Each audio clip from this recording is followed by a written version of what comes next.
ನಾವು ಚಿಕ್ಕ ವಯಸ್ಸಿಂದಲೇ ಸಹ ಅವರ ಫಿಲಮ್ನ ನೋಡ್ಕೊಂಡು ಬೆಳ್ಕೊಂಬಂದಿರೋದು. ಅವರ 206 ಚಿತ್ರಗಳೇನಿದ್ದಾವೆ ಅವು ಬರೀ ಚಿತ್ರಗಳು ಮಾತ್ರ ಅಲ್ಲ, ಅವು ಒಂದೊಂದು ಸಹ ಜೀವನದ ಮೌಲ್ಯಗಳು. ಇವತ್ತಿನ ಕಾಲದಲ್ಲಿ ಯಾವುದೇ ಒಬ್ಬ ನಟ ಒಂದು ಫಿಲಮ್ ತೆಗೆದು ಇಟ್ಟಾಗ್ಬಿಟ್ರೆ ಸಾಕು, ಅವನನ್ನು ಹಿಡಿಯೋದಕ್ಕೆ ಆಗಲ್ಲ. ಅಂಥದ್ರಲ್ಲಿ ಅಂಥ ಮಹಾನ್ ಚಿತ್ರಗಳನ್ನ ತೆಗೆದ್ರು ನಾನೇನು ಅಲ್ಲ, ಸಾಮಾನ್ಯ ವ್ಯಕ್ತಿ ಅಂತ ಹೇಳಿ ಜೀವನದ ಉದ್ದಕ್ಕೂ ಸಹ ರಾಜಕೀಯದಿಂದ ದೂರವಾಗಿ ರಾಜಕೀಯದಿಂದ ರಾಜ್ಕುಮಾರನಾಗಿ ಉಳಿದ್ರು. ಅವರ ವೈಯಕ್ತಿಕ ಒಂದು ಸರಳ ಜೀವನ ಅದು ನಮಗೆ ಯುವಕರಿಗೆ ಪ್ರೇರಣೆ. ನಾವು ಇಷ್ಟು ಚಿಕ್ಕ ವಯಸ್ಸಾದರೂ ಸಹ ನಮ್ಮೂರಲ್ಲಿ ಯಾರು ಎಲ್ಲರೂ ಕೇಳ್ತಾರೆ, ಏನು ಇಷ್ಟು ಚಿಕ್ಕ ಏಜ್ಗೆ ನೀವು ರಾಜ್ಕುಮಾರ್ ಅಭಿಮಾನಿಯಾಗಿ ಇದೆಯಾ, ಅವ್ರ ಕಾಲದಾಗ ಹುಟ್ಟಬೇಕಾಯ್ತು, ಈ ಕಾಲದಾಗ ಹುಟ್ಟಿದ್ಯಾ ಅಂತ ಹೇಳ್ತಾರೆ. ಆದರೂ ನಾನು ಅವ್ರ ಬಗ್ಗೆ ತಲೆ ಕೆಡಿಸ್ಕೊಂಬೋಕ್ಕಲ್ಲ.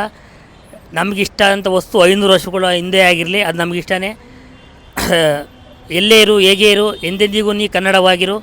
ಎಲ್ಲೇ ಇರು ಹೇಗೆ ಇರು, ಜೀವನದ ಕೊನೆಯ ಉಸಿರು ಇರೋವರೆಗೂ ಡಾಕ್ಟರ್ ರಾಜ್ಕುಮಾರ್ ಅಭಿಮಾನಿಯಾಗಿರುವುದೇ ನಮ್ಮ ಧ್ಯೇಯ.